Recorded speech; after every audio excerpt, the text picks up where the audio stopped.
आउज़ुबिल्लाहिमिनश्शैतानिर्रजीम बिस्मिल्लाहिर्रहमानिर्रहीम। अॼु जी क्लास में असीं सिखंदासीं ट्रांज़िटिव वर्ब ऐं इंट्रांज़िटिव वर्ब।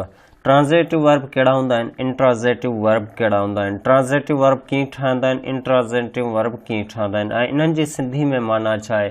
इहो सभु कुझु असां अॼु हिन क्लास में डिटेल में वर्ब जे मुतालिक़ सिखंदासीं त वर्ब में ट्रांज़िटिव वर्ब कहिड़ा हूंदा आहिनि, इंट्रांज़िटिव वर्ब कहिड़ा हूंदा आहिनि ऐं इन्हनि जी पहचान कहिड़ी आहे, इन्हनि में फ़र्क़ु कहिड़ो आहे। त हिन क्लास खे स्टार्ट करण खां पहिरीं असां तव्हां सां एक गुज़ारिश कंदासीं, जेकॾहिं तव्हां असांजे चैनल खे अञा ताईं नाहे सब्सक्राइब कयो त हींअर ई असांजे चैनल खे सब्सक्राइब करो ऐं साथ ई बेल आइकन जे बटन ते क्लिक करियो त जीअं अव्हांखे असांजी नेक्स्ट अचण वारी वीडियो जी नोटिफिकेशन मिली सघे।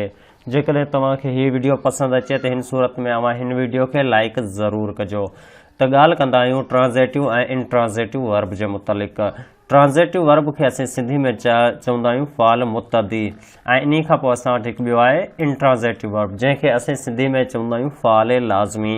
त असां हाणे तव्हांखे इन जी एक्सरसाइज़ में डिटेल में सम्झायूं था त ट्रांज़िटिव वर्ब कहिड़ा हूंदा आहिनि, इंट्रांज़िटिव वर्ब कहिड़ा हूंदा आहिनि। इन खां पोइ जेको आहे सो असीं पढ़ंदासीं ट्रांज़िटिव ऐं इंट्रांज़िटिव वर्ब जी डेफिनेशन ऐं उन्हनि में पिणु मिसाल कंदासीं। त स्टार्ट कंदा आहियूं पंहिंजी एक्सरसाइज़ खे। एक्सरसाइज़ में असां वटि हिकु सेंटेंस आहे, हिन सेंटेंस में लिखियलु आहे आई एम गोइंग। हीउ जेको सेंटेंस आहे फ़क़ति हिन में चयो वियो आहे त आई am going. I am going खे असां चवंदासीं ट्रांज़िटिव वर्ब, यानी कि हिन में ऑब्जेक्ट नाहे। ऐं वञी रहियो आहियां, लेकिन केॾांहुं वञी रहियो आहियां इहो नाहे ॿुधायो, सिर्फ़ु असां एतिरी ॻाल्हि कई आहे त आउं वञी रहियो आहियां, त इहो असांजो थी वेंदो ट्रांज़िटिव वर्ब। जेकॾहिं आउं चवां I am going to school, हिन में ऑब्जेक्ट अची वियो, जॾहिं ऑब्जेक्ट अची वञे तॾहिं इहो थी वेंदो इंट्रांज़िटिव वर्ब। उमेद कंदा आहियूं तव्हांखे सम्झ में अची वियो हूंदो त ट्रांज़िटिव वर्ब ऐं इंट्रांज़िटिव वर्ब कहिड़ा हूंदा आहिनि।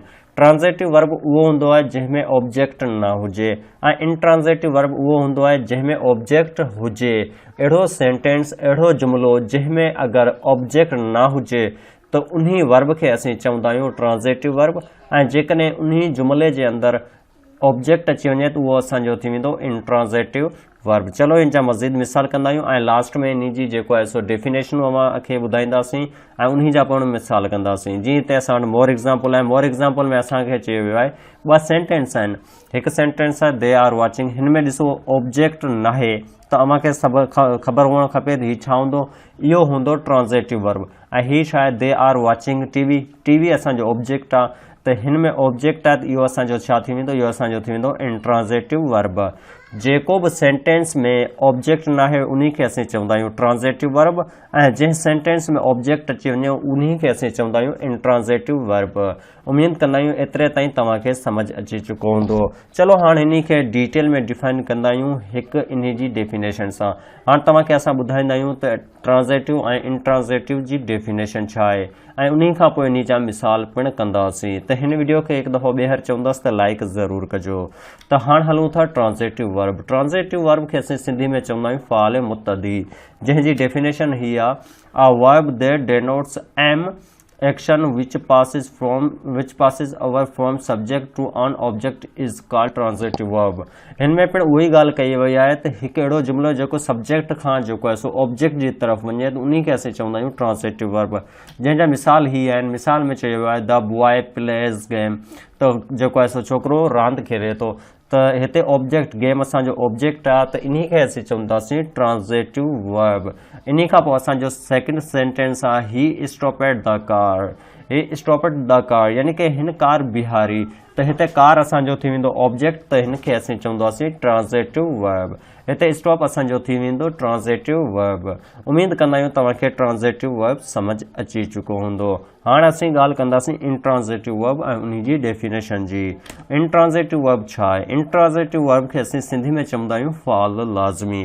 इन जी हिकु डेफिनेशन आहे, डेफिनेशन कुझु हिन तरह ते आहे a verb that denotes on action which does not pass away from a subject to an object is called intransitive verb। उहे ॻाल्हि कई वई आहे त अहिड़ो सेंटेंस जंहिंमें असां वटि ऑब्जेक्ट न हुजे। कीअं ऑब्जेक्ट न हुजे, इन जा हिते मिसाल आहिनि। हिते मिसाल आहे द बॉयज़ प्लेज़ देयर, जेको आहे सो छोकिरो रांदि खेॾे थो, लेकिन इन में ऑब्जेक्ट न आहे। जेकॾहिं कंहिं बि सेंटेंस में ऑब्जेक्ट न हुजे त उन खे असीं चवंदा आहियूं इंट्रांज़िटिव वर्ब। जीअं हिते हिकु ॿियो मिसाल आहे ही स्टॉप्ड हैड। हाणे हिते ॾिसो, हिते असां पहिरीं ॻाल्हि करे रहिया हुआसीं कार जी, हाणे हिते जेको आहे सो असांखे नाहे ख़बर त ही कार किते ही छा बीहारे थो। जेकॾहिं जंहिं बि सेंटेंस में ऑब्जेक्ट न हुजे त उहो असांजो थींदो इंट्रांज़िटिव, जंहिं में ऑब्जेक्ट आहे ट्रांज़िटिव। उमेद कंदा आहियूं अॼु जी क्लास तव्हांखे ज़रूरु पसंदि आई हूंदी। जेकॾहिं पसंदि आई आहे त हिन वीडियो खे शेयर करियो, लाइक करियो, कमेंट करियो, असांजे चैनल खे सब्सक्राइब करियो। हाणे असां जेको आहे सो अव्हांजी ख़िदमत में हिकु ॿी वीडियो खणी ईंदासीं, जंहिं में पिणु असां तव्हांखे डिटेल में उन जो कॉन्सेप्ट क्लियर कराईंदासीं। त अॼु जी वीडियो खे हिते ख़तमु कंदा आहियूं। इनशाअल्लाह असां हाणे हिकु ॿी वीडियो सां मुलाक़ात कंदासूं। तेसि ताईं ख़ुदा हाफ़िज़। सिंध बारा जियन सिंधी टोपी अज बारा जियन इहा सिंध नदी रीता सिक भरी प्रीता रची नची यारो अंत हिकड़ो